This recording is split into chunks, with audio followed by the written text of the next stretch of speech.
Kamu kenal dunia yang megah ini? Planet terbesar kedua dari matahari? Cek. Raksasa gas dengan penampilan kuning kecoklatan yang kabur? Cek. 7 cincin besar yang mengintimidasi? Cek. Kamu benar, planet apa lagi kalau bukan Saturnus? Dan baru-baru ini, teleskop Hubble membuat penemuan yang menakjubkan. Rupanya, cincin-cincin planet ini telah melakukan sesuatu pada planet ini sejak lama. Sebuah penelitian baru mengungkapkan bahwa cincin-cincin ikonik ini memanaskan atmosfer bagian atas Saturnus. Yang paling keren, para peneliti dari NASA mengklaim bahwa hal ini merupakan sesuatu yang belum pernah diamati oleh para ilmuwan di tempat lain di tata surya.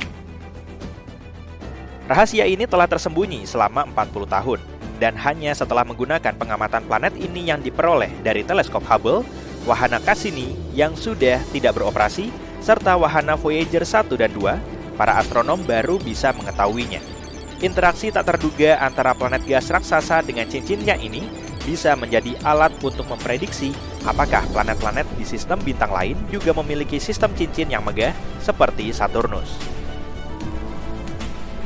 Jadi bagaimana bisa diketahui kalau planet raksasa ini sedang dimasak perlahan-lahan oleh cincinnya sendiri? Bukti yang paling jelas adalah jumlah radiasi ultraviolet yang berlebih. Radiasi ini bisa dilihat sebagai garis spektral hidrogen panas di atmosfer planet gas raksasa tersebut. Ada tonjolan di radiasi yang hanya bisa berarti ada sesuatu yang memanaskan atmosfer bagian atas dari luar. Masih belum jelas bagaimana proses ini terjadi, tapi penjelasan yang paling memungkinkan adalah partikel-partikel cincin es menghujani Saturnus dan menyebabkan pemanasan. Tapi, bisa juga karena tumbukan meteorit-meteorit kecil atau partikel-partikel angin matahari. Pemanasan ini bisa jadi disebabkan oleh radiasi ultraviolet matahari atau gaya elektromagnetik yang menangkap debu bermuatan listrik. Ketika wahana Cassini milik NASA menyelesaikan misinya dan terjun ke atmosfer Saturnus, wahana ini memiliki cukup waktu untuk mengukur komponen-komponen atmosfer. Dan ternyata banyak partikel yang jatuh dari cincin. Tapi bagaimanapun juga, proses pemanasan terjadi di bawah pengaruh medan gravitasi si raksasa gas. Para astronom sudah mengetahui tentang hancurnya cincin Saturnus secara perlahan-lahan. Tapi mencari tahu bagaimana proses itu memengaruhi planet ini, itu hal yang baru. Masih ingatkah kamu dengan wahana antariksa Cassini milik NASA yang kusebutkan barusan? Selama lebih dari 1 dekade, Cassini mempelajari Saturnus, membagikan gambar-gambar planet gas raksasa ini dan bulan-bulan esnya. Wahana ini membawa kita ke dunia yang menakjubkan, di mana sungai-sungai metana mengalir ke lautan metana, dan semburan gas serta es melontarkan materi ke luar angkasa. Selain itu, Cassini juga mempelajari magnetosfer Saturnus. Masalahnya, gaya-gaya yang bekerja jauh di dalam planet ini menghasilkan gelembung magnet yang sangat besar di sekeliling planet. Gelembung ini disebut magnetosfer.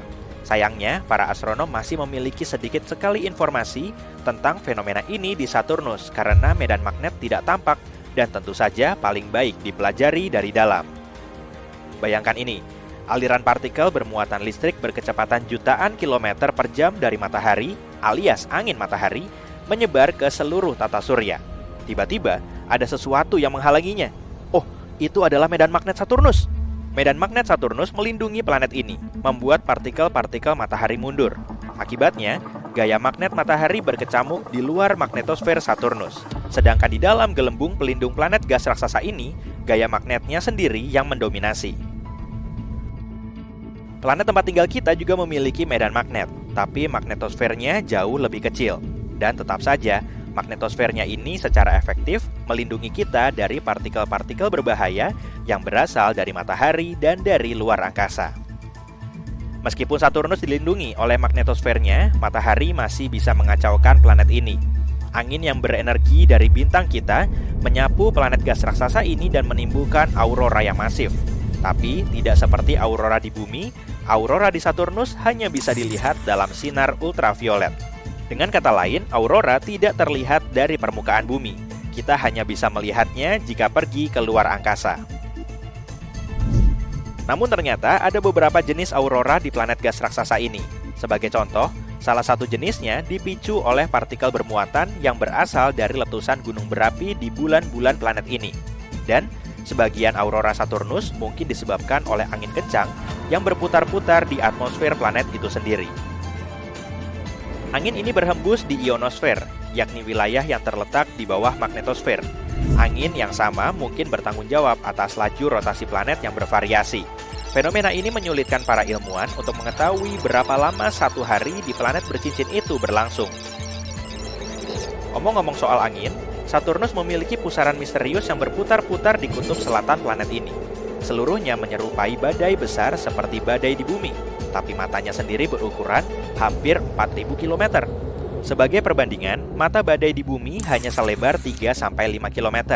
Yang membingungkan para astronom adalah meskipun fenomena ini tampak seperti badai, tapi ia tidak berperilaku seperti badai. Fenomena ini tidak bergerak dan terus berputar di area yang sama di kutub selatan.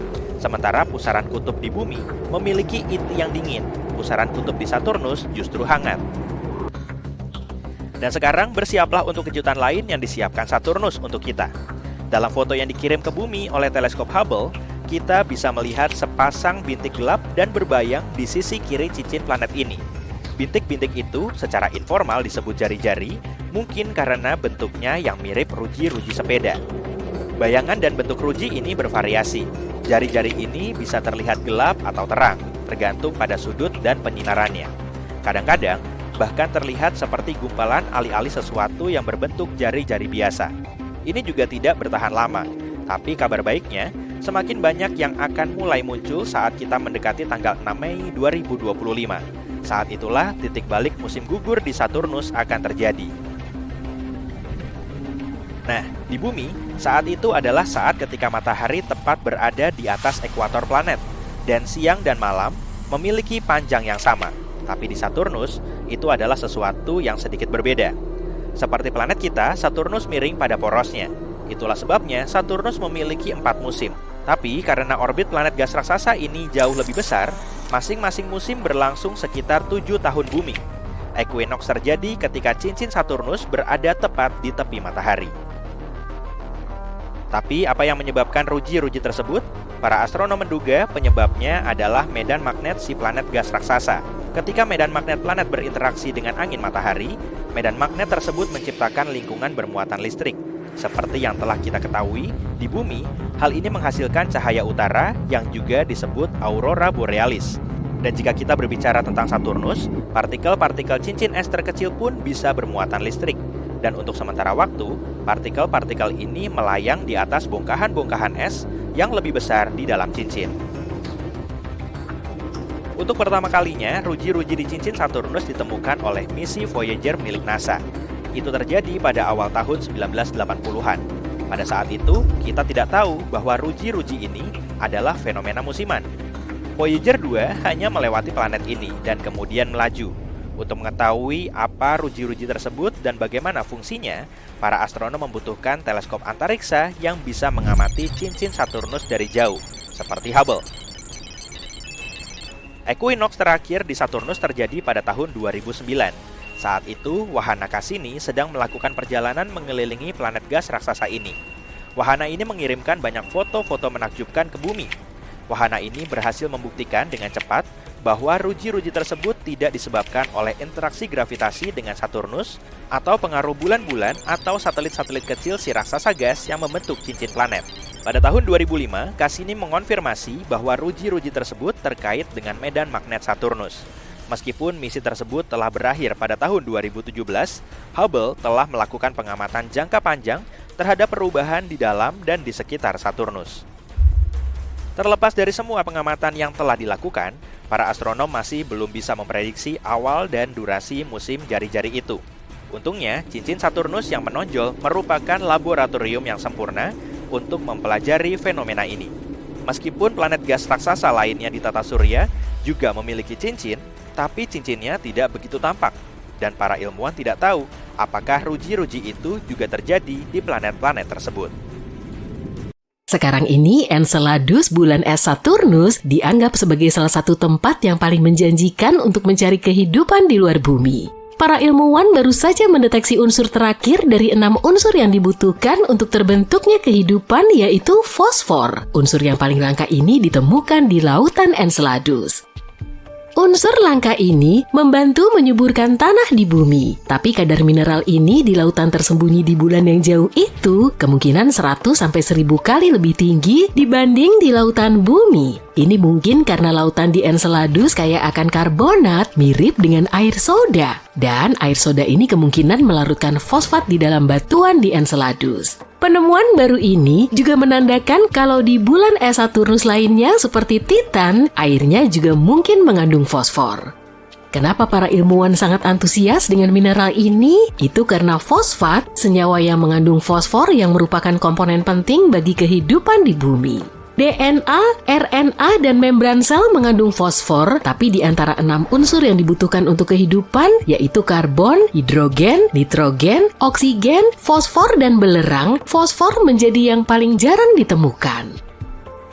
Pada tahun 2004, wahana Cassini memasuki debu dari cincin terluar kedua Saturnus yang disebut cincin E. Cincin ini terdiri dari butiran-butiran es yang dilontarkan Enceladus. Dan ketika mempelajari butiran-butiran es ini menggunakan Cosmic Dust Analyzer milik Cassini, para peneliti berhasil mendeteksi fosfor.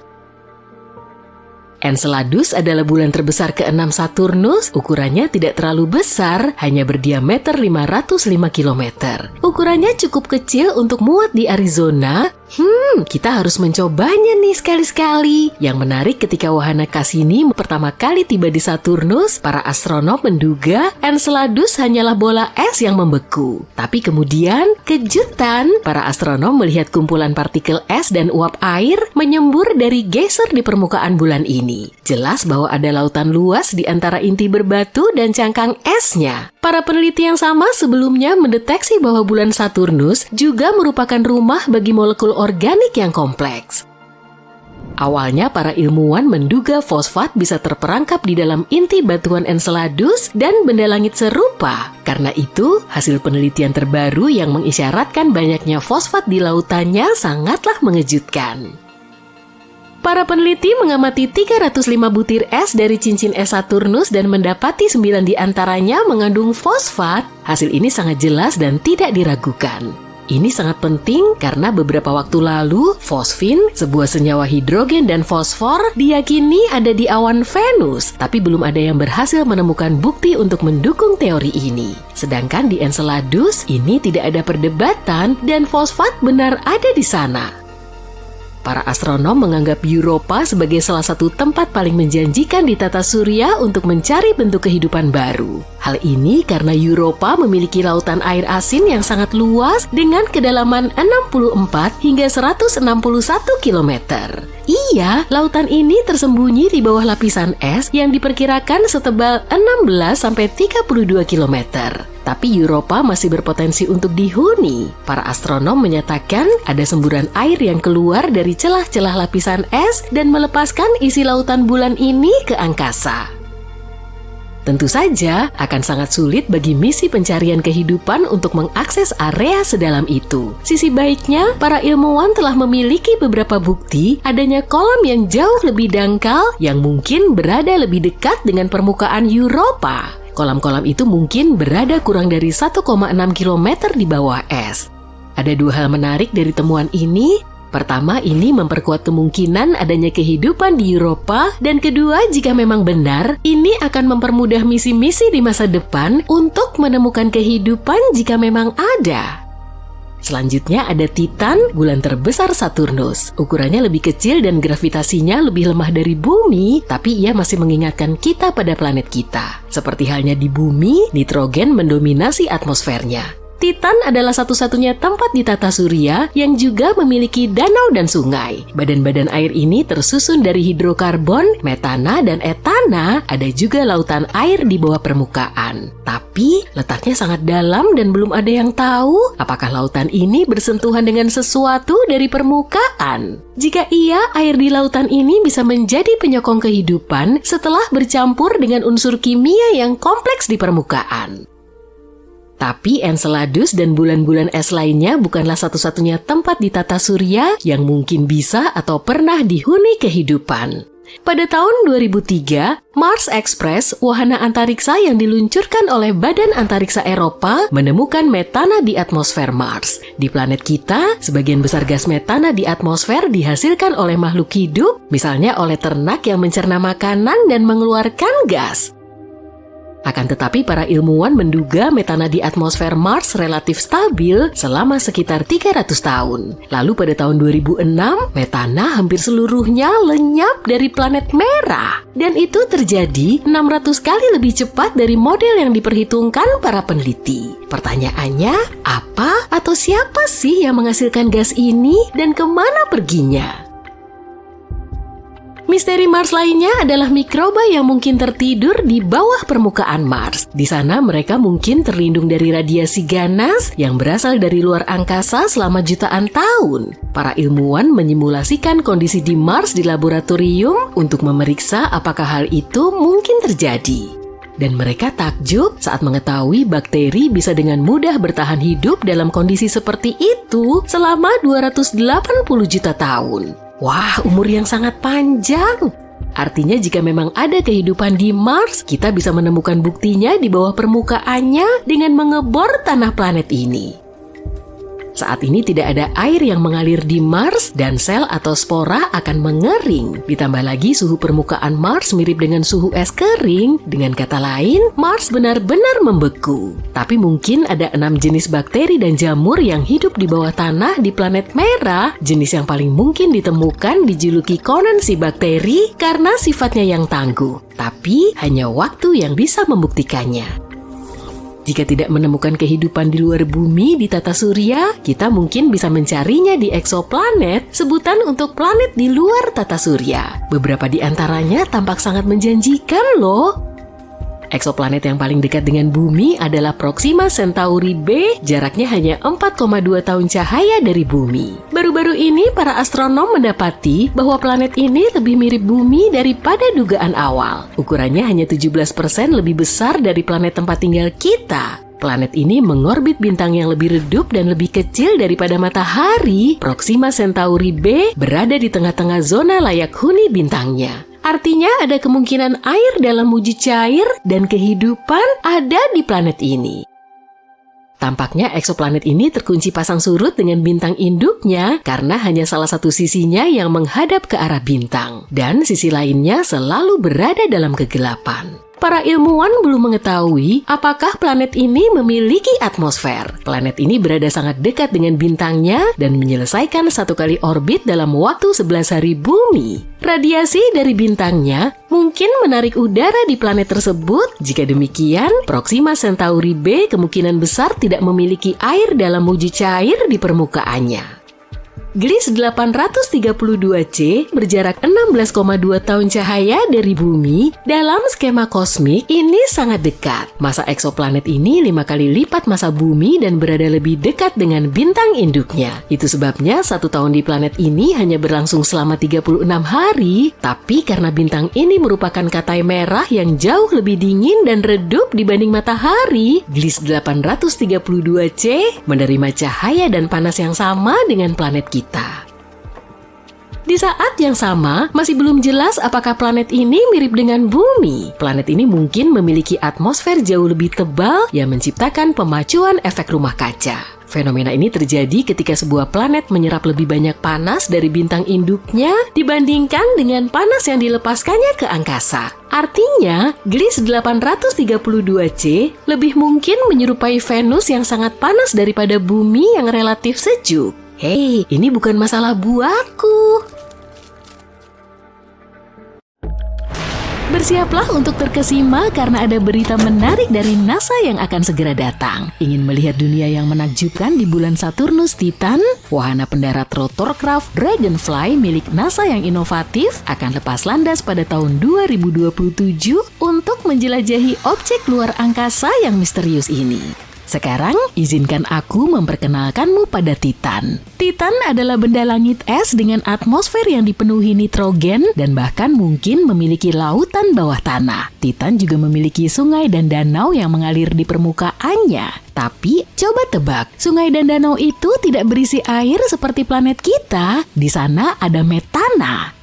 Sekarang yuk kita lihat kredensial astronomis Titan. Titan bukan sembarang bulan, dia adalah bulan terbesar kedua di tata surya kita. Ukurannya hanya 2% lebih kecil dari bulan terbesar yang ada di sekitar kita, yaitu Ganymede milik Jupiter. Ukuran Titan bahkan membuat Merkurius malu, dan apakah aku sudah menyebutkan bahwa atmosfernya 4 kali lebih padat daripada atmosfer bumi. Berkat gravitasi Titan yang lebih rendah dan atmosfernya yang tebal, Dragonfly menjadi robot pendamping yang sempurna untuk mengungkap harta karunnya.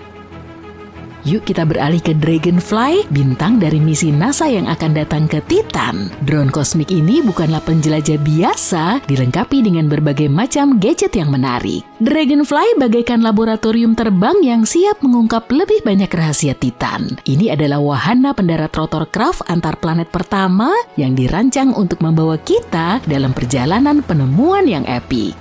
Jangan biarkan namanya menipumu ya, Dragonfly tidak hanya berdengung tanpa tujuan. Keajaiban teknologi ini mampu meluncur sejauh beberapa mil di antara berbagai lokasi di permukaan Titan. Anggap saja ini sebagai layanan Uber kosmik untuk para ilmuwan. Dan ngomong-ngomong tentang teknologi, Dragonfly membawa beberapa peralatan yang sangat keren. Wahana ini akan membawa instrumen Drill for Acquisition of Complex Organics atau DRACO yang akan membantu kita mengambil materi dari Titan, sedangkan Dragonfly Mass Spectrometer atau DRA-MS akan menganalisa dari mana saja sampel-sampel tersebut berasal.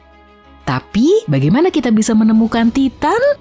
Saat itu tanggal 25 Maret 1655, seorang astronom Belanda sedang berada di luar dengan teleskopnya menjelajahi alam semesta. Dan lihatlah, dia melihat sesuatu yang menakjubkan. Titan, bulan terbesar Saturnus, maju cepat hampir 300 tahun ke tahun 1944 ketika seorang astronom keren lainnya muncul. Dia sedang melakukan eksperimen dengan cahaya dan menemukan bahwa Titan sebenarnya memiliki atmosfernya sendiri.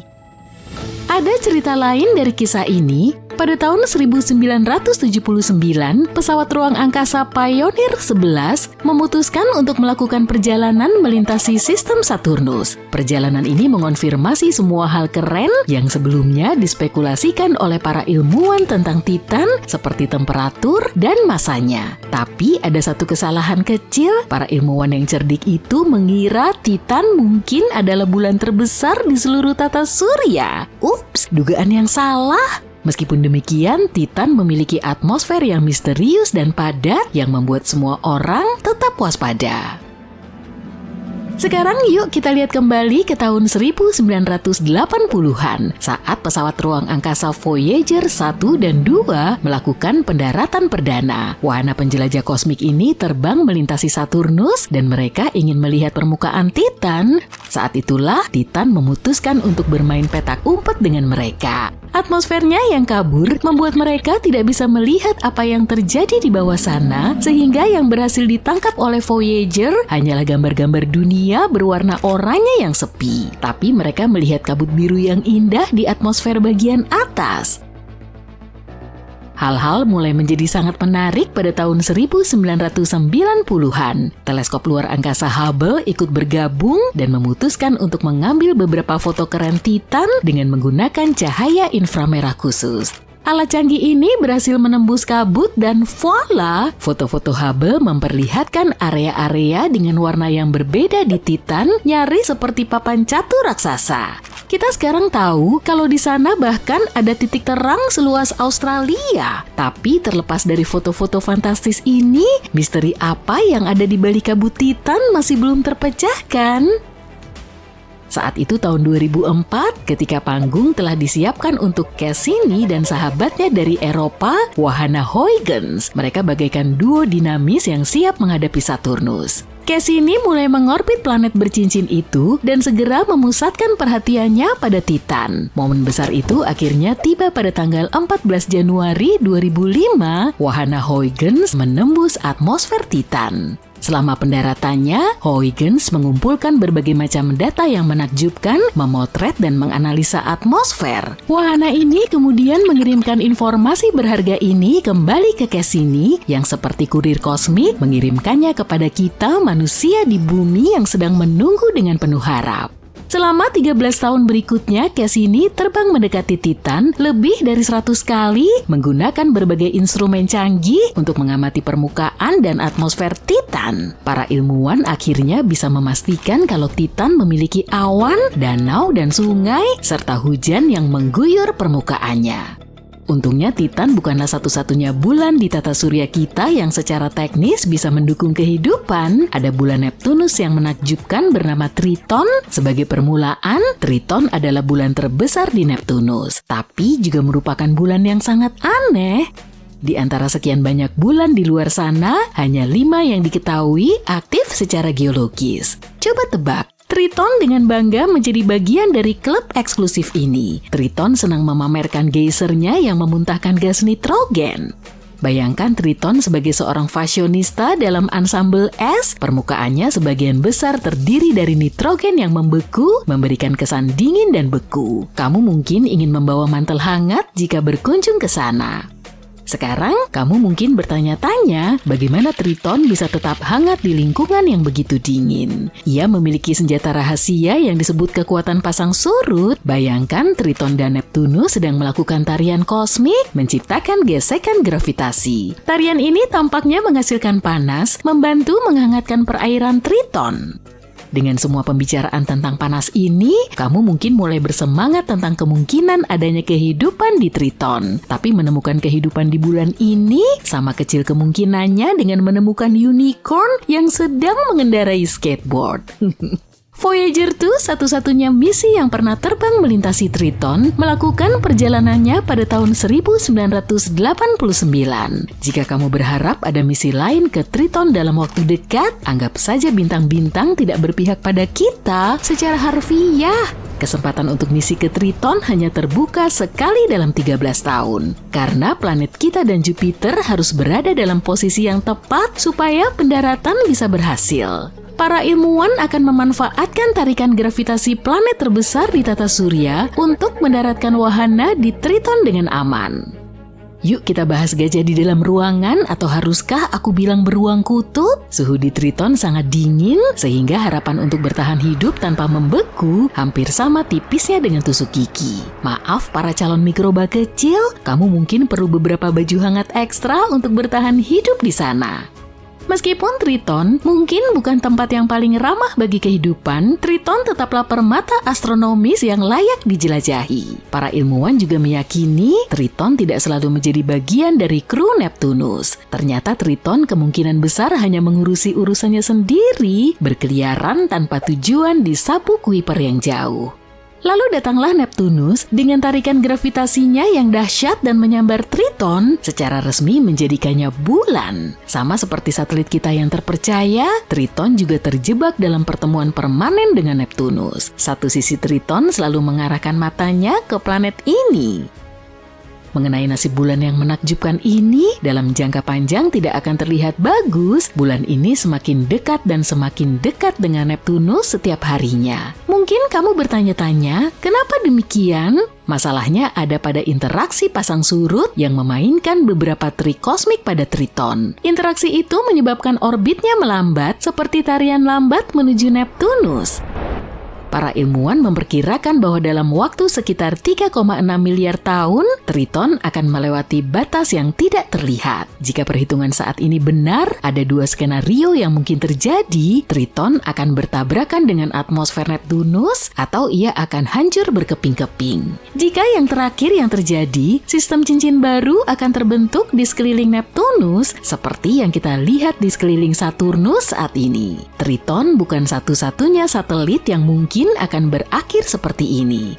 Phobos, salah satu bulan Mars, juga akan hancur, bahkan lebih cepat, yaitu dalam 30 hingga 50 juta tahun. Bukan cuma Saturnus yang punya cincin, Neptunus, Uranus, dan Jupiter juga punya. Yang keren, meskipun Neptunus itu jauh banget, kita justru dapat penampakan cincinnya paling jelas dalam 30 tahun terakhir. Coba tuh perhatikan Uranus. Planet ini punya 2 set cincin. Cincin yang di dalam ada 9, warnanya kebanyakan abu-abu gelap dan lumayan kecil. Ada 2 cincin luar, yang terluar berwarna biru seperti salah satu cincin Saturnus, sementara yang terdalam agak merah, persis seperti cincin-cincin berdebu yang ada di tempat lain di tata surya kita. Jupiter juga nggak kalah keren loh. Cincinnya terbentuk dari partikel-partikel debu halus dan saking samarnya hanya bisa dilihat saat disinari matahari atau diamati dengan inframerah. Ada kisah menarik di balik terbentuknya cincin Jupiter ini. Debu-debu pembentuk cincin itu berasal dari benturan mikrometeor, yaitu potongan kecil batu dan puing-puing yang menabrak bulan-bulan kecil di sekitar Jupiter. Jelas benturan itu menciptakan kekacauan dan melontarkan debu keluar angkasa. Jupiter melihat kesempatan untuk punya cincin indah, lalu menarik debu-debu itu ke orbitnya. Partikel debu ini sangat kecil karena jika benturannya lebih besar, gravitasi akan menarik kembali potongan yang lebih besar ke permukaan bulan. Mikrometeor ini terus menabrak bulan dan menambahkan debu ke cincin-cincin ini, membuatnya selalu terlihat segar dan sedikit baru. Keren, tapi nggak satupun dari planet-planet ini punya cincin semegah Saturnus. Cincinnya terbentuk dari partikel kecil es, bebatuan, dan debu. Potongan-potongan ini kemungkinan berasal dari asteroid, komet, atau bulan yang hancur sebelum sempat mencapai Saturnus karena kekuatan gravitasinya. Yang bikin cincin Saturnus begitu istimewa adalah mereka terbuat dari banyak partikel kecil yang memantulkan banyak cahaya. Inilah mengapa cincin itu terlihat jelas bahkan dengan teleskop standar astronom amatir. Ketika kita melihatnya, cincinnya tampak besar dan terang.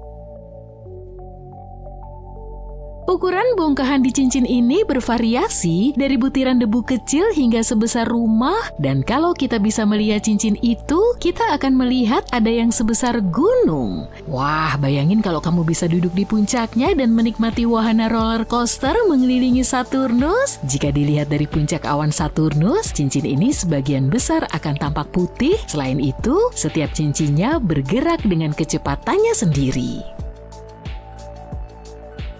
Wow, keren ya. Tapi ada berita buruk nih. Kelihatannya cincin-cincin yang memukau ini perlahan menghilang. Bahkan sejak tahun 1980-an, para astronom sudah tahu kalau cincin-cincin ini makin mengecil seiring waktu. Sepertinya partikel-partikel dari cincin itu benar-benar menghujani atmosfer Saturnus. Bukan hanya menghujani, setiap hari jumlah air setara satu kolam renang ukuran Olimpiade jatuh ke Saturnus.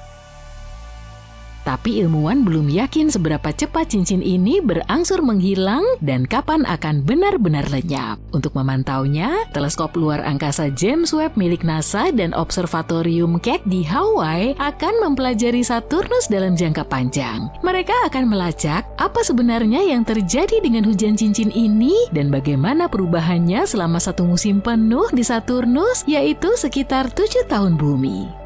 Banyak material cincin terus berjatuhan ke Saturnus, sekitar 400 hingga 2.800 kg hujan es mengalir ke raksasa gas itu setiap detiknya. Akibatnya atmosfer atas Saturnus memanas. Jika terus begini, cincin Saturnus mungkin akan menghilang dalam sekitar 300 juta tahun. Semoga saja manusia sempat merasakan setidaknya satu kali wahana roller coaster sebelum cincin itu benar-benar lenyap. Meskipun bagi kita ini terasa lama, dalam skala luar angkasa itu relatif cepat. Tapi laju ini bisa melambat seiring waktu, jadi cincinnya mungkin akan bertahan lebih dari 1 miliar tahun, atau jika mulai menghilang lebih cepat, sekitar 100 juta tahun. Proses ini nggak terjadi begitu saja kok. Batu luar angkasa dan radiasi dari matahari kita memengaruhi semua partikel di cincin-cincin itu. Kedua hal itu memberi partikel-partikel tersebut muatan listrik. Muatan itu menyebabkan partikel menempel pada garis medan magnet Saturnus. Gravitasi kuat Saturnus lalu menarik partikel es ini hingga mengalir ke atmosfer atasnya. Saturnus mengelilingi matahari sekali setiap 29,5 tahun. Saat ia cahaya berputar, jaraknya ke matahari akan mendekat dan menjauh. Cincinnya juga begitu. Kemiringan ini memengaruhi seberapa banyak radiasi matahari, memengaruhi lapisan terdalam cincin planet, yaitu tempat sebagian besar hujan es berasal. Para ilmuwan menduga saat cincinnya condong menghadap matahari, lebih banyak material jatuh ke Saturnus, tapi kalau cincinnya sejajar dengan matahari, material yang jatuh ke Saturnus jadi melambat. Ilmuwan tidak hanya memprediksi nasib cincin Saturnus, tapi juga masih memperdebatkan kapan dan bagaimana cincin itu terbentuk. Beberapa teori menyebutkan cincinnya sudah ada sejak tata surya kita terbentuk miliaran tahun lalu, tapi pesawat ruang angkasa Cassini menjelajahi Saturnus dan membawa data yang mendukung gagasan bahwa cincin-cincin itu jauh lebih muda, mungkin berusia 10 juta hingga 100 juta tahun. Ada lagi ide yang menarik bilang hujan lebat dari cincin itu mungkin membuatnya terlihat lebih muda dari usia sebenarnya. Wah, apa cincinnya menemukan sumber awet muda? Sayangnya itu pun tidak bisa membuat cincinnya abadi. Cepat atau lambat, Saturnus akan mengalami krisis identitas saat kehilangan cincin indahnya. Sempat ada momen di mana tahun ini sepertinya tidak begitu bagus untuk Saturnus karena ada planet lain yang buru-buru pengen jadi juara dengan satelit terbanyak. Di bulan Februari 2023, para ilmuwan menemukan 12 bulan baru Jupiter. Alhasil Jupiter pun menyalip Saturnus jadi yang paling banyak punya bulan. Bulan-bulan ini tanpa sengaja muncul saat pencarian planet 9. Itu loh planet hipotetis yang kabarnya bersembunyi di suatu tempat di bagian terluar tata surya kita. Bulan-bulan yang baru ditemukan ini agak redup dan kecil, tapi tidak bisa bersembunyi dari teleskop canggih dan teknik mumpuni yang digunakan para ilmuwan untuk menemukannya. Yang menarik, 9 dari bulan-bulan baru itu mengorbit Jupiter berlawanan arah dengan rotasi Jupiter, sedangkan 3 bulan lainnya searah. Kira-kira kenapa ya mereka begitu? Apa mereka sadar kalau salah jalur? Ada yang bilang mereka mungkin sisa-sisa benda langit yang lebih besar yang pecah setelah menabrak objek lain. Ya, begitulah tipikalnya di luar angkasa. Ada bulan bernama Valetudo yang ditemukan beberapa tahun lalu. Berbeda dengan bulan-bulan retrograde, Valetudo memiliki orbit prograde yang artinya mengorbit pada arah yang sama dengan rotasi Jupiter. Yang menarik, Valetudo bergerak dalam orbit yang melintasi jalur bulan-bulan retrograde itu. Mungkinkah bulan-bulan retrograde terbentuk karena pernah bertabrakan dengan bulan-bulan prograde seperti Valetudo? Semoga saja kita segera tahu.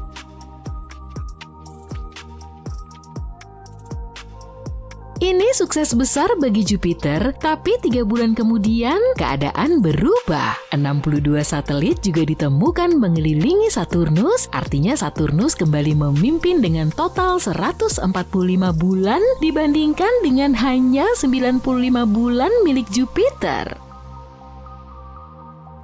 Para astronom menemukan bulan-bulan baru di sekitar Saturnus dengan teknik geser dan tumpuk. Teknik ini menggabungkan beberapa gambar yang digeser mengikuti pergerakan bulan, dan ini membantu memperkuat sinyal samar bulan tersebut. Begitulah cara mereka menemukan bulan-bulan yang lebih kecil dan redup sekalipun yang sebelumnya tidak terlihat dalam satu gambar, seperti yang berdiameter 2,5 km. Untuk memastikan objek-objek ini adalah bulan dan bukan asteroid yang lewat, mereka melacaknya selama beberapa tahun untuk mengamati orbitnya mengelilingi Saturnus. Jadi meski Saturnus mungkin bakal kehilangan cincinnya, ternyata bulannya lebih banyak dari yang kita kira. Dan siapa tahu ada hal-hal keren lagi yang menunggu kita di sana. Perhatian, perhatian! Sesuatu yang sangat menarik sedang terjadi di Saturnus. Fenomena ini disebut musim jeruji. Dan tidak, planet ini tidak berubah menjadi roda gas raksasa. Mari aku ceritakan lebih lanjut tentang fenomena ini.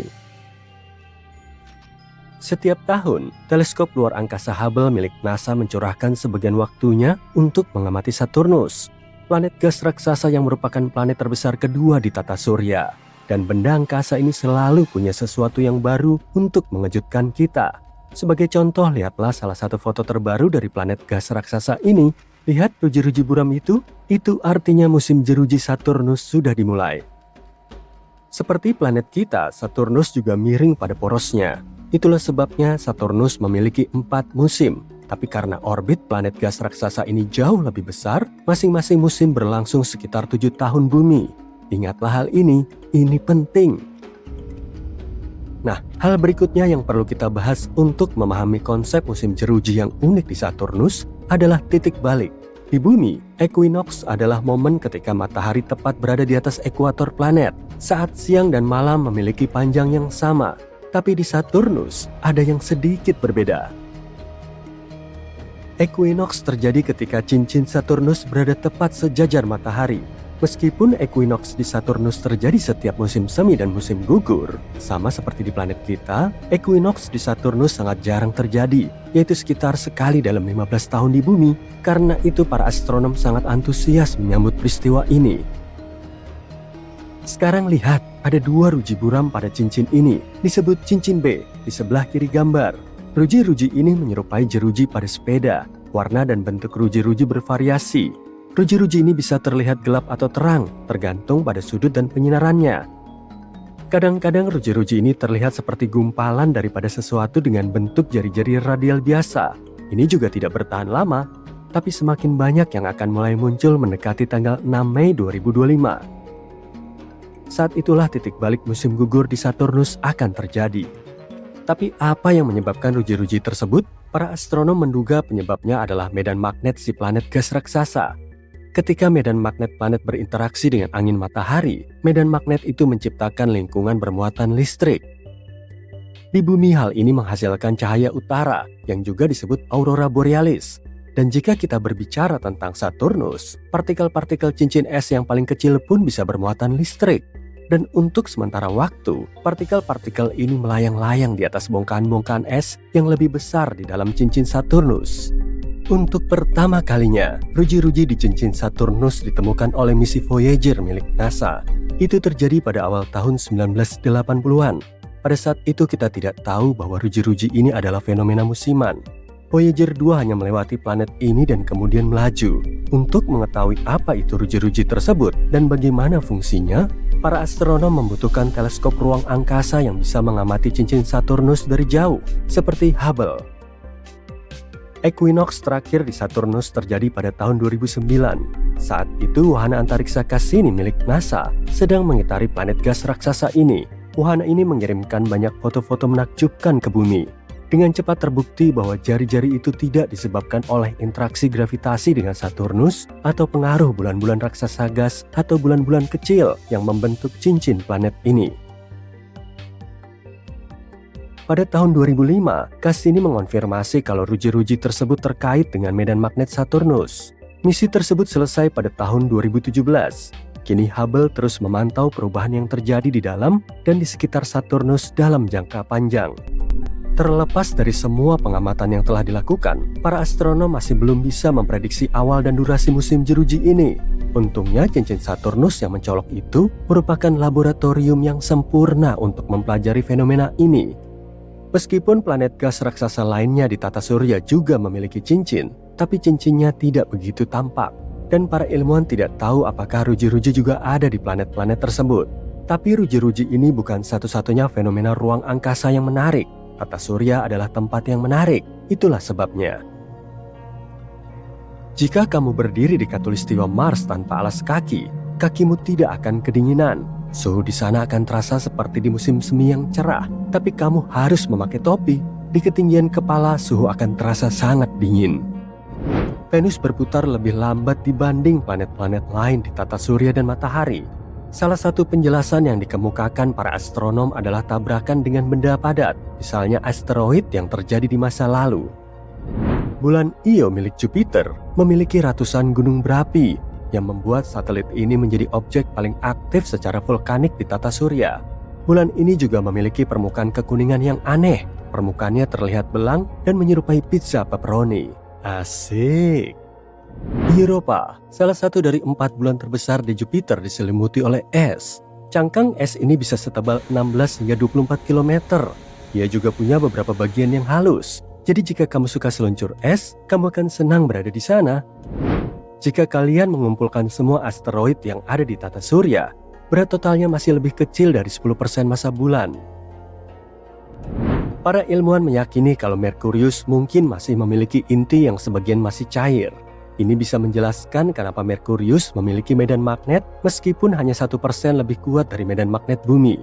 Inti Merkurius mengambil sekitar 42% volume planet. Merkurius juga memiliki kerutan. Ketika inti besinya mendingin, kerak planet mengerut. Akibatnya permukaan planet menjadi tidak rata. Kerutan-kerutan ini disebut lobate scarps. Kerutan yang paling besar bisa mencapai ratusan kilometer panjangnya dan setinggi kira-kira 1,5 kilometer. Uranus adalah satu-satunya planet di tata surya yang berotasi pada sisinya. Penyebabnya mungkin karena tabrakan dahsyat di masa lampau dengan objek seukuran bumi. Tapi sejauh ini, itu hanya teori. Mars mungkin akan memiliki satu set cincin sendiri dalam 70 juta tahun ke depan. Bulan terbesarnya yang disebut Phobos mengorbit semakin dekat dengan planet ini. Suatu hari nanti, bulan ini mungkin akan hancur karena tarikan gravitasi planet merah dan berubah menjadi cincin yang bisa bertahan selama jutaan tahun. Aku tidak akan ada lagi saat itu, jadi aku percaya saja dengan apa yang mereka katakan. Para ilmuwan menduga permukaan bulan memiliki lebih banyak kawah daripada bumi karena tidak banyak aktivitas alami yang terjadi. Angin, hujan, gempa bumi, dan erosi terus mengubah permukaan planet kita. Tapi bulan hampir tidak memiliki cuaca yang bisa mengubah penampakannya. Saturnus adalah planet yang paling pipih di tata surya. Saturnus memipih di kutubnya, dan titik manapun di area khatulistiwanya berjarak sekitar 6.400 km lebih jauh dari pusat planet daripada kutubnya. Teleskop Hubble memiliki berat hampir seberat 2 ekor gajah jantan Afrika dan panjangnya sama dengan bus sekolah. Kayaknya seru kalau nonton peluncurannya. 2 gajah di dalam bus sekolah. Teleskop ini telah melakukan hampir 1,5 juta pengamatan sejak diluncurkan pada tahun 1990. Para astronom telah menggunakan data ini untuk menulis sekitar 15.000 karya ilmiah. Segala sesuatu di bumi dan segala sesuatu yang bisa dilihat manusia di ruang angkasa dengan bantuan teleskop adalah materi normal. Materi ini tersusun dari atom dan molekul dan jumlahnya kurang dari 5% dari seluruh materi di alam semesta. Hampir 68% alam semesta adalah energi gelap. Dan 27% sisanya adalah materi gelap. Apakah itu benar-benar penting? Faktanya memang penting. Saturnus memiliki pusaran misterius yang berputar-putar di atas kutub selatan planet ini. Seluruhnya menyerupai badai yang sangat besar berukuran hampir 8.000 km. Diameternya 2/3 diameter bumi. Yang membingungkan para astronom adalah meskipun fenomena ini tampak seperti badai, tapi ia tidak berperilaku seperti badai. Saturnus juga merupakan satu-satunya planet di tata surya yang lebih tidak padat daripada air. Dengan kata lain, jika kamu menemukan bak mandi yang cukup besar untuk menampung raksasa gas ini, ia akan mengapung di sana seperti bebek karet. Gempa bumi di bulan tidak terjadi sesering di bumi, tapi ketika terjadi, gempa berlangsung lebih dekat ke pusat satelit itu. Para ilmuwan menduga gempa bulan mungkin disebabkan oleh gravitasi bumi dan matahari. Salah satu bulan Saturnus, Iapetus, memiliki 2 warna yang aneh. Perbedaan antara kedua belahan bulan ini sangat besar. Salah satunya terang dan yang lainnya gelap.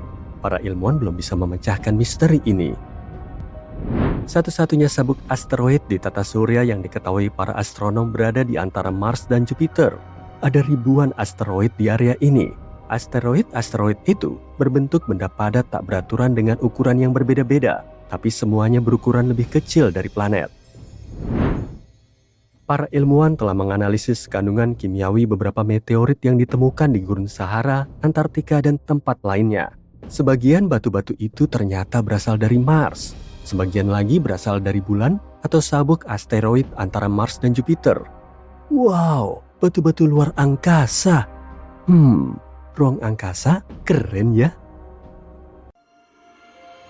Ilmuwan kita sudah terlalu ngotot untuk mencari bukti kehidupan di Mars saja. Padahal planet lain pun ada loh yang bisa dieksplorasi. Jaraknya terjauh ke-6 dari matahari dan ukurannya terbesar kedua di tata surya kita. Bisa kamu lihat planet bongsor di belakang Jupiter itu? Bener banget, Saturnus. Atau sering juga disebut sebagai permata tata surya. Saturnus memang berbeda jauh dari planet kita nggak bisa menjejakkan kaki di permukaannya. Bumi kita dipenuhi dengan bebatuan dan materi keras lain, sedangkan Saturnus berupa bola raksasa yang terbuat dari gas. Kalau ada kolam raksasa yang bisa dipakai untuk mencelupkan Saturnus, planet ini pasti akan mengambang di dalam air. Ya, memang seharusnya begitu karena masanya paling ringan di tata surya. Planet ini juga mengandung banyak helium, sejenis gas ringan yang dimasukkan ke dalam balon agar bisa melayang di udara. Saturnus juga sangat berangin, angin di sana 4 kali lebih kuat daripada di bumi. Sehari di Saturnus berlangsung selama 10 jam 14 menit. Wajar aja sih, karena kecepatan rotasinya sangat ngebut. Tapi periode revolusinya justru sangat lama. 1 tahun di sana sama dengan 29 tahun di bumi. Dengan radius lebih dari 58.000 km, bola gas raksasa ini 9 kali lebih besar dari planet kita. Kalau bumi sebesar uang koin, Saturnus akan sebesar bola voli. Meskipun sebagian planet lain di tata surya kita juga punya cincin, tetap aja sih cincin Saturnus yang paling menawan. Kita juga bisa melihatnya langsung dari bumi, tanpa perlu menjadi ilmuwan maupun menggunakan peralatan mahal. Pakai teleskop kecil saja sudah cukup kok. Cincin Saturnus tidak padat karena terdiri dari kumpulan debu, batu, dan es. Ukurannya juga bervariasi dari sebesar butiran pasir, rumah, bahkan sampai sebesar gunung. Cincin ini sebetulnya berasal dari asteroid, komet, dan serpihan satelit yang hancur sebelum mencapai Saturnus. Kemungkinan semuanya hancur oleh tarikan gravitasi yang sangat kuat. Saturnus punya lebih dari 50 satelit alami, dan baru-baru ini ilmuwan mendeteksi aktivitas hidrotermal tak biasa di salah satu satelitnya. Enceladus adalah satelit terbesar ke-6 milik Saturnus. Di dekat salah satu kutubnya terdapat garis-garis harimau. Mereka juga mengamati ada lautan di bawah garis-garis tersebut. Bahkan air dan esnya meluap keluar. Jadi penasaran deh. Mungkin nggak sih kalau di sana ada kehidupan? Lautan di bumi punya sejumlah kehidupan yang membentuk aktivitas hidrotermal serupa. Organisme di sana mengasup zat kimia seperti tumbuhan di bumi kita yang menyerap sinar matahari. Gak cuma itu aja, sebagian mikrob tertua di planet kita juga menyerap energi yang sama seperti energi yang dihasilkan di bawah permukaan laut Enceladus. Bisa aja kan kalau di sana juga ada kehidupan? Tentunya organisme yang paling sederhana pun perlu waktu sampai berjuta-juta tahun hingga akhirnya bisa muncul. Semoga aja para ilmuwan bisa mempersingkat waktunya dalam mendeteksi bentuk kehidupan yang lebih kompleks. Di luar angkasa terdapat jutaan eksoplanet atau planet yang mengorbit bintang di luar tata surya kita. Mereka juga telah meneliti sejumlah planet yang berpotensi laik huni. Bintang Katai jauh lebih kecil dan tidak seterang matahari kita. Biasanya bintang ini hidup sampai lebih dari 10 miliar tahun. Wah, kesempatan emas nih untuk memulai kehidupan baru. Selama 10 miliar tahun ini, organisme hidup bisa terus berevolusi menjadi makhluk yang lebih kompleks. Kehidupan bisa saja muncul di planet yang mengorbit bintang Katai atau kalau di Saturnus, salah satu satelitnya. Gliese 876b mengorbit bintang Katai merah Gliese 876. Planet ini memang sangat misterius, tapi kita dapat sedikit bocoran dari para ilmuwan. Menurut asumsi mereka, benda kosmik ini berupa gas raksasa dan semua permukaannya tidak padat. Mereka yakin kalau atmosfernya juga tidak berawan, tapi kemungkinan di sana terdapat air dalam bentuk cair. T-Garden B mengorbit bintang Katai merah yang berjarak 12 tahun cahaya dari tata surya kita. Masanya sedikit lebih berat dari planet kita. Para ilmuwan meyakini permukaannya berbatu. Kala rotasinya selama 5 hari, jadi bisa dibilang 1 tahun di T-Garden B tidak sampai 1 minggu di bumi. Di suatu tempat nun jauh di sana, terdapat satu planet yang berpotensi laik huni. Namanya Kepler 1638b. Jaraknya sejauh 3.000 tahun cahaya dari bumi dan berada di konstelasi Sinus. Planet ini 4 kali lebih berat dan 2 kali lebih besar dari bumi. Untuk mengorbit bintangnya, planet ini memerlukan waktu selama hampir 260 hari.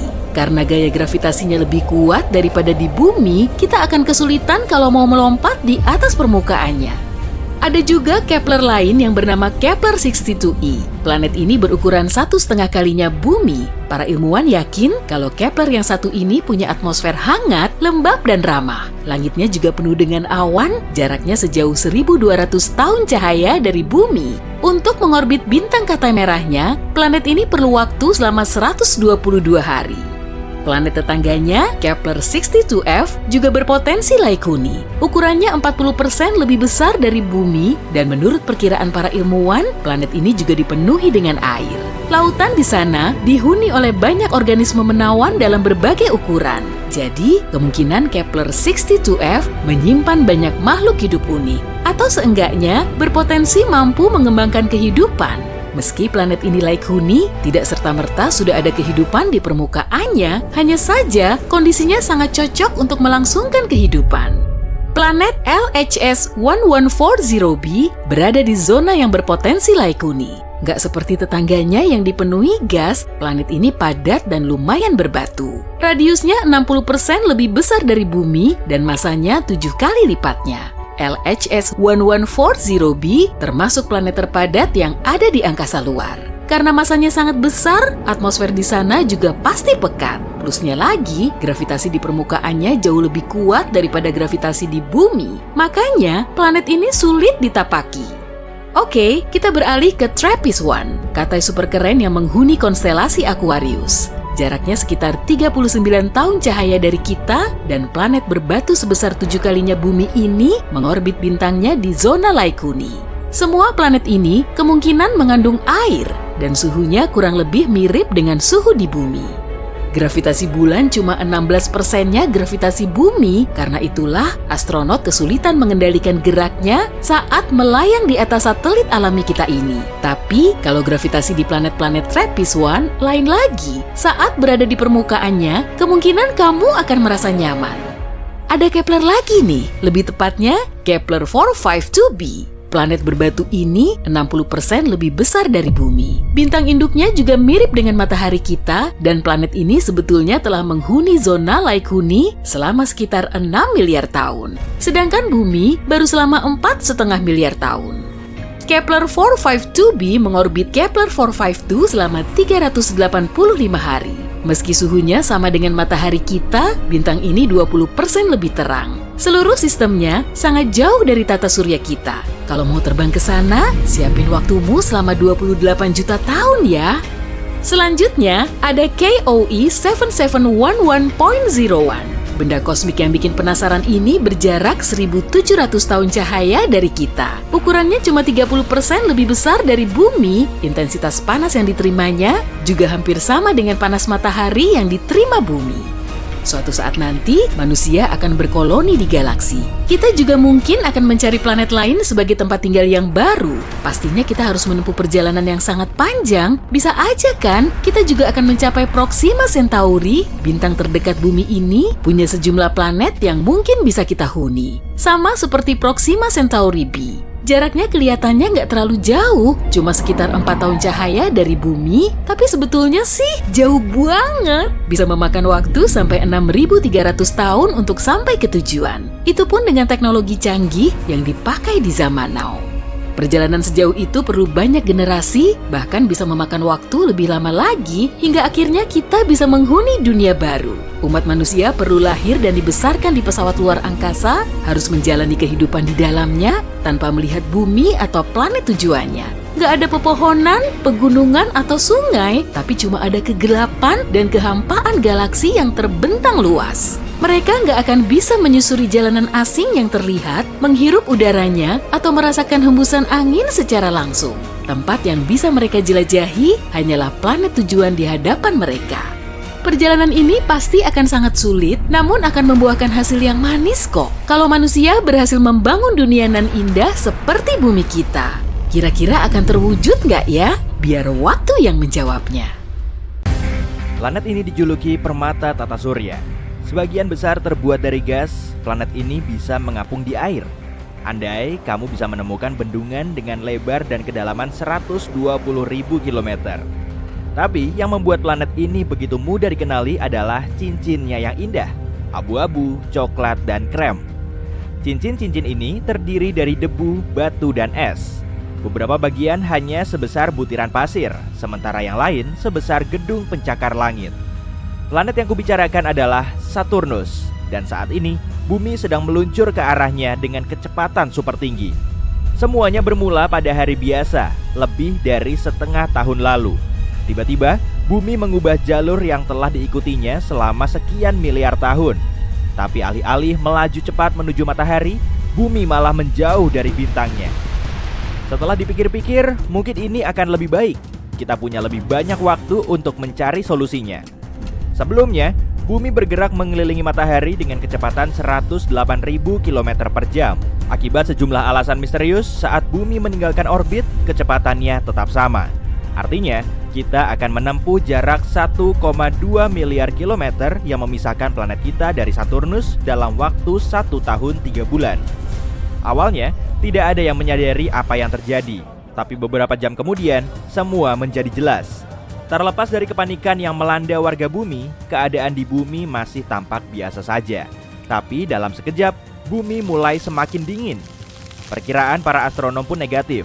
Orang-orang mulai meninggalkan rumah mereka di kutub dan bergerak lebih dekat ke khatulistiwa.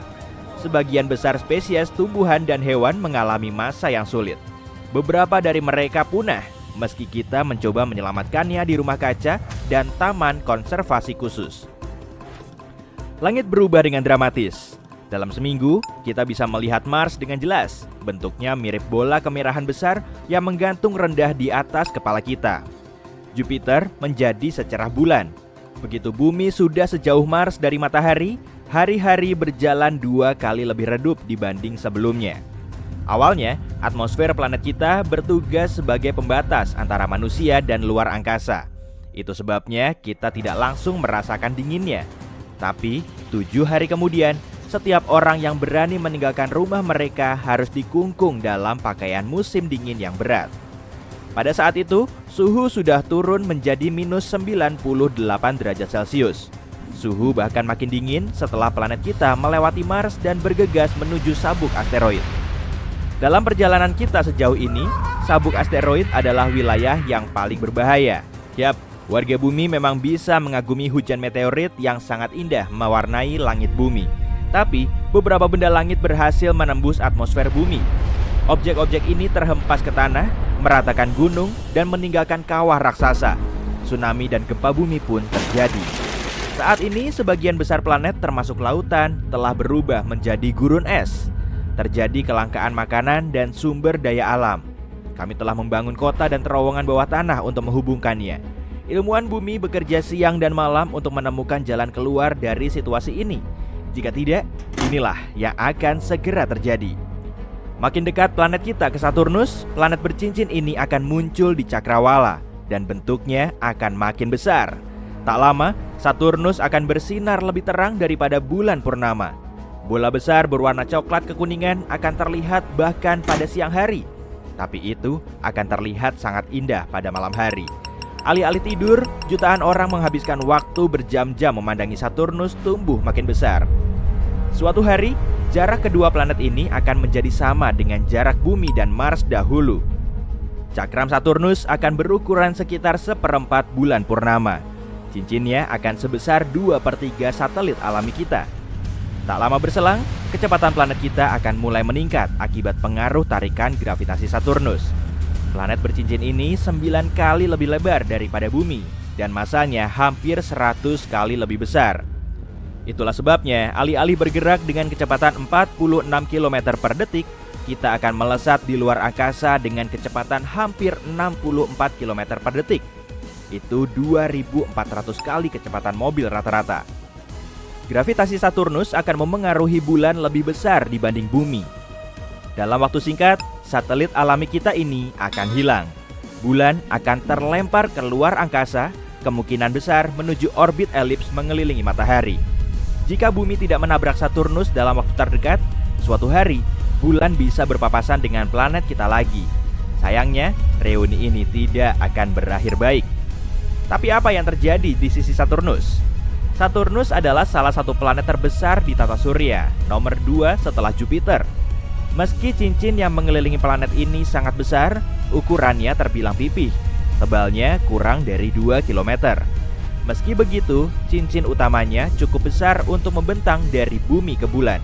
Tapi bagaimana planet ini mendapatkan perhiasan yang menakjubkan ini?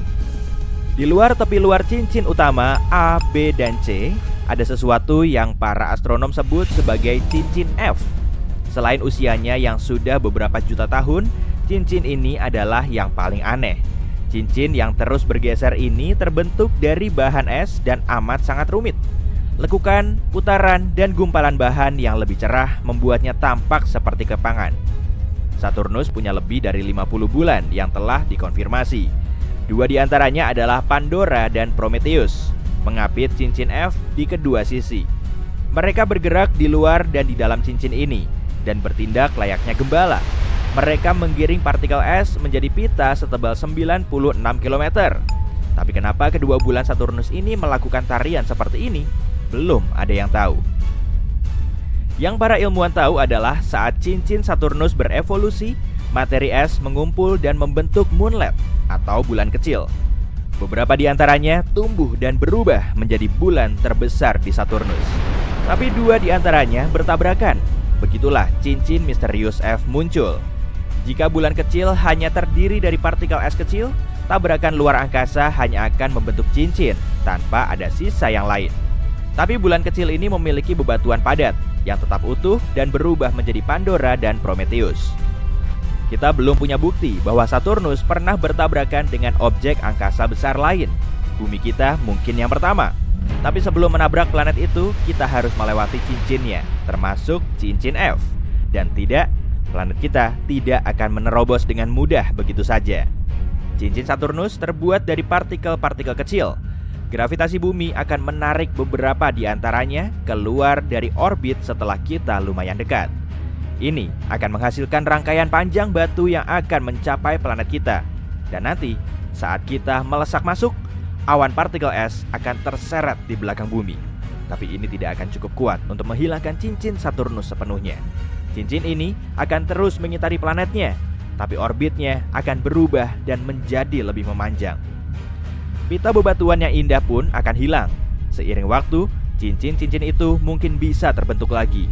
Tapi, bumi tidak akan memberi kesempatan seperti itu. Tabrakan dengan planet kita tetap akan membuat Saturnus terluka. Jika masih ada kemungkinan untuk mengintip ke langit, orang-orang bisa melihat cincinnya hilang satu persatu, tapi tidak lama. Dalam waktu singkat, bongkahan batu terbesar akan mulai menghantam permukaan planet kita, menyelimuti tanah bumi yang tak berpenghuni dengan kawah-kawah. Dalam skenario terburuk, bumi bahkan mungkin bertabrakan dengan salah satu dari sekian banyak bulan Saturnus. Tapi mari bayangkan, kita berhasil melewati area ini dalam keadaan utuh. Dan sekarang planet kita sangat dekat dengan Saturnus. Raksasa gas mungkin tampak kopong, tapi bumi tidak mungkin bisa terbang menembus bola gas besar ini sampai ke sisi lain. Gravitasilah yang menyatukan semua gas ini. Gaya gravitasi itulah juga yang akan membuat planet kita bergerak makin cepat. Makin dekat bumi ke objek antariksa yang jauh lebih besar, makin kuat tarikannya. Ini akan menyebabkan garis patahan di bumi terbelah sekaligus memicu letusan gunung berapi yang dahsyat di seluruh dunia.